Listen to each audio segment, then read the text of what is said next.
House में जो लगातार डिस्कशन चल रहा है, आज स्पीकर ने जो राज्यसभा के जो सभापति उन्होंने सवाल भी उठाया, आपका खासकर आपका और संजय सिंह का, आम आदमी पार्टी के कुछ सांसदों का, संदीप पाठक का भी नाम उसमें था, उन्होंने लेकर सवाल उठाया और एक तरह से वार्निंग दिया सस्पेंशन को लेकर, क्या कहेंगे आप? देखिए, मैं सबसे पहले भारतीय जनता पार्टी के नेताओं को याद दिलाना चाहता हूं कि जब वो विपक्ष में थे, जब उनके लीडर ऑफ ऑपोजिशन राज्यसभा और लोकसभा में हुआ करते थे, तो वो उस समय की यूपीए सरकार को सदन में घेरते थे, प्रोटेस्ट भी करते थे, और जब जब उन्होंने अपनी कोई मांग रखी, जेपीसी को कॉन्स्टिट्यूट करने की मांग हो, कोई जांच कमेटी बिठाने की मांग हो, उन सारी मांगों को लेकर उन्होंने उस समय अपनी आवाज बुलंद करी। और मैं आपको बताना चाहूंगा उन नेताओं ने क्या क्या कहा।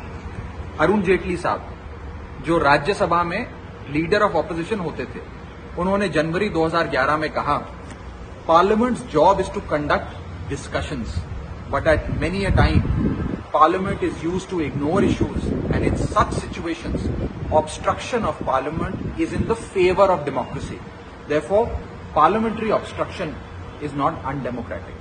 जेटली साहब ने फिर अगस्त 2012 में, जब उनकी जेपीसी की मांग ठुकराई गई लगातार उस समय की सरकार द्वारा, फिर कहा, there are occasions when obstruction in Parliament brings greater benefits to our country. Our strategy does not permit us to allow the government to use Parliament without being held accountable. We do not want to give the government an escape route through debate.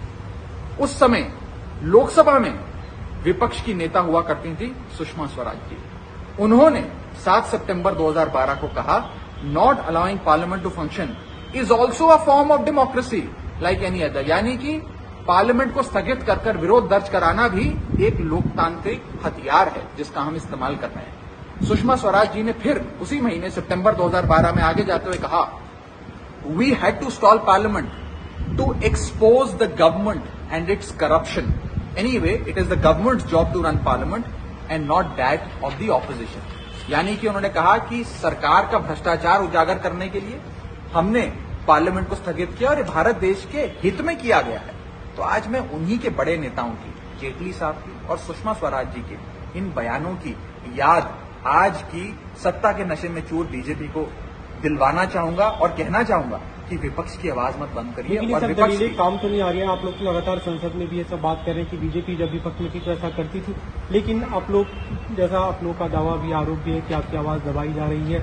अगला जब budget का सत्र शुरू होगा, हम आवाज, जब हमारी आवाज दबाई जाती है तो हम सभापति जो राज्यसभा की हैं, जो चेयरमैन हैं, जो देश के उपराष्ट्रपति हैं, उन्हीं से अपनी विनम्र निवेदन कर सकते हैं, विनती कर सकते हैं कि हमें मौका दें। चेयरमैन साहब हम सबके चेयरमैन हैं। चेयरमैन साहब केवल बीजेपी के चेयरमैन नहीं हैं, वो उस सदन के चेयरमैन हैं और उस सदन के हम सब सदस्य हैं। ये उनकी नैतिक, कानूनी और संवैधानिक जिम्मेदारी बनती है कि वो हम सबके भी अभिव्यक्ति की आजादी, freedom of expression and speech, हमारी डिग्निटी, हम सारी हमारे जो राइट्स हैं, जो प्रिविलेजेस हैं और ड्यूटीज हैं, उन्हें प्रोटेक्ट करें।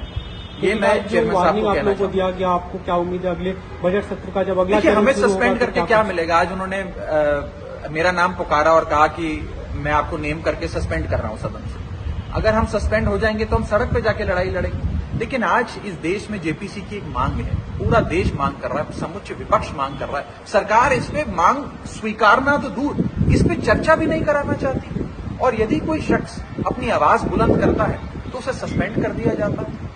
आज मैं यही याद दिलाना चाह रहा हूं बीजेपी को, 2004 से 2014 जब यूपीए की सरकार थी, उसमें जितने एमपी सस्पेंड हुए, उससे 3 गुना एमपीज 2014 से लेकर 2023 के बीच में सस्पेंड हो गए बीजेपी के शासन में।